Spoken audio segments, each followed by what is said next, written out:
voy a contarte una historia que parece sacada de una novela profética. Pero no es ficción, es real. Y comienza hace más de 2000 años, con la caída de un reino y la promesa de su regreso. Hablemos de Israel, pero no del Israel moderno que vemos hoy en el mapa. Hablemos del antiguo reino, del pueblo que fue dispersado, perseguido, casi borrado, pero que jamás dejó de soñar con volver. En el año 70 después de Cristo, las legiones romanas arrasaron Jerusalén. El templo, corazón del culto judío, fue destruido, y con él, el pueblo judío fue expulsado de su tierra. Comenzó así una diáspora que duraría siglos, siglos de exilio, de nostalgia, de oración. En cada rincón del mundo donde vivían, los judíos repetían la misma frase, generación tras generación: el año que viene, en Jerusalén. Pero, ¿y si te dijera que todo esto ya estaba escrito? Que los antiguos profetas, siglos antes de que Roma destruyera el templo, ya hablaban de un regreso, de un pueblo que sería esparcido, pero que volvería a nacer como nación. La Biblia está llena de pasajes enigmáticos, visiones, advertencias y promesas. Una de ellas, en el libro de Ezequiel, capítulo 37, habla de un valle lleno de huesos secos, una visión macabra, casi apocalíptica, pero que esconde algo más profundo, porque esos huesos vuelven a la vida. ¿Será que esta visión era solo simbólica o estaba describiendo, con siglos de anticipación, la resurrección de un pueblo? Y justo cuando parecía que la historia del pueblo judío se diluía entre guerras, persecuciones y olvido, algo increíble sucedió. La Segunda Guerra Mundial fue uno de los capítulos más oscuros de la historia humana. 6 millones de judíos fueron exterminados en el Holocausto. Familias enteras, comunidades milenarias, borradas del mapa. Era el punto más bajo, el valle más profundo. Parecía el final definitivo. Pero, ¿recuerdas la visión de los huesos secos?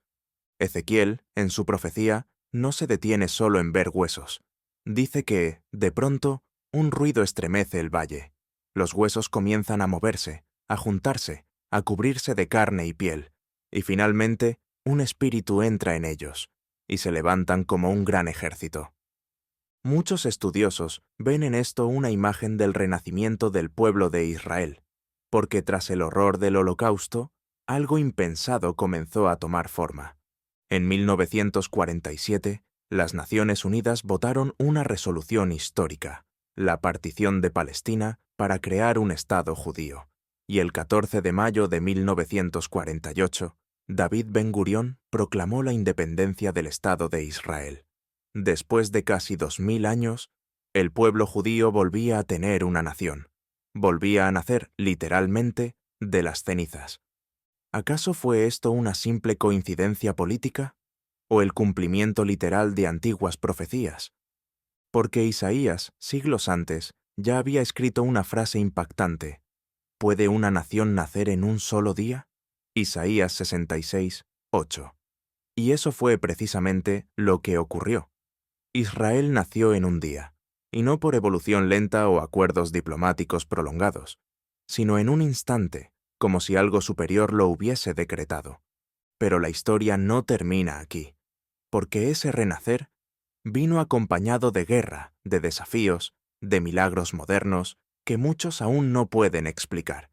Y es ahí donde el relato se vuelve todavía más fascinante.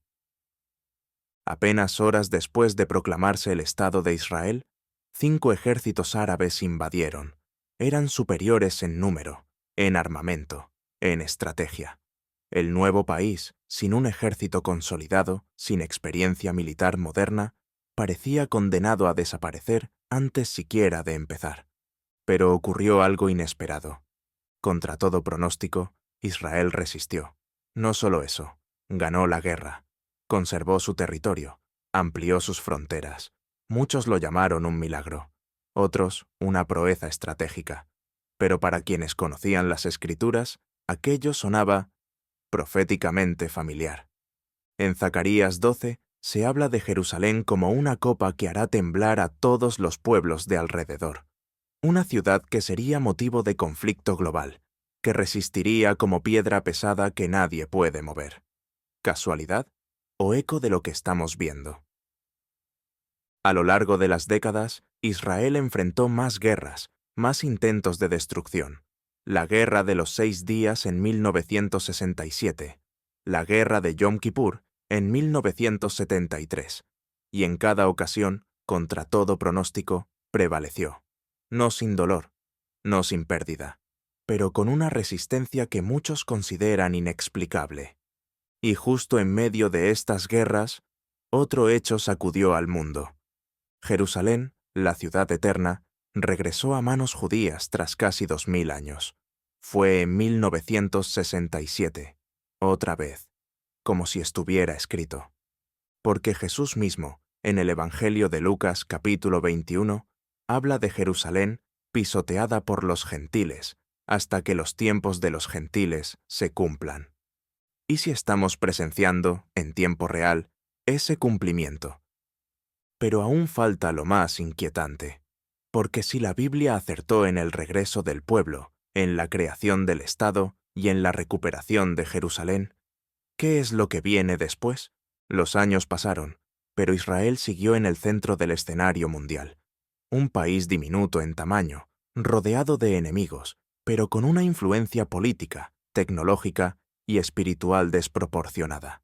Cada conflicto, cada tratado de paz, cada declaración internacional sobre Jerusalén parecía tener ecos de antiguos textos bíblicos. Y aquí es donde la cosa se pone aún más inquietante. En el libro de Amós, capítulo 9, Dios dice: «Los plantaré en su tierra, y no serán arrancados jamás de la tierra que les di». Esta promesa, escrita hace más de 2500 años, resuena con fuerza hoy. Porque a pesar de todas las guerras, presiones y conflictos, Israel no solo ha sobrevivido, ha prosperado. Agricultura en el desierto, innovación tecnológica, una de las democracias más sólidas del Medio Oriente. ¿Es todo esto casualidad? ¿O estamos viendo el cumplimiento progresivo de un plan anunciado desde tiempos antiguos?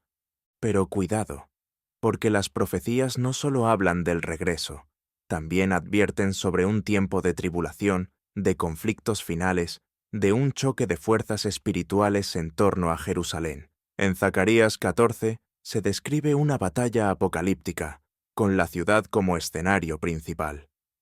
¿Podría estar el mundo caminando hacia ese punto?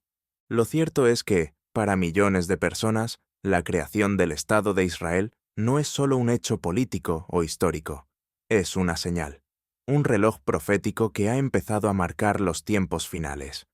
Un recordatorio de que la Biblia, lejos de ser un libro antiguo sin relevancia, quizás contiene las claves para entender lo que está pasando y lo que está por venir. Entonces, volvamos a la gran pregunta. ¿Predijo la Biblia la creación del Estado de Israel? No hablamos de una sola profecía aislada. Hablamos de una trama que atraviesa todo el Antiguo y Nuevo Testamento, de un pueblo disperso y reunido, de una tierra desolada, que florece, de una ciudad caída, que vuelve a levantarse, y todo, en el orden, el tiempo y la forma que siglos atrás ya se habían anunciado. Puede que para algunos todo esto sea coincidencia, un giro curioso de la historia, pero para otros es prueba de que lo escrito se cumple, de que el libro más antiguo sigue vivo, de que la historia humana no camina al azar, sino bajo un guión más grande, más profundo, más misterioso. Israel volvió a nacer, contra toda lógica, contra todo pronóstico, y si eso ya se cumplió, tal vez sea hora de mirar con otros ojos lo que aún queda por cumplirse.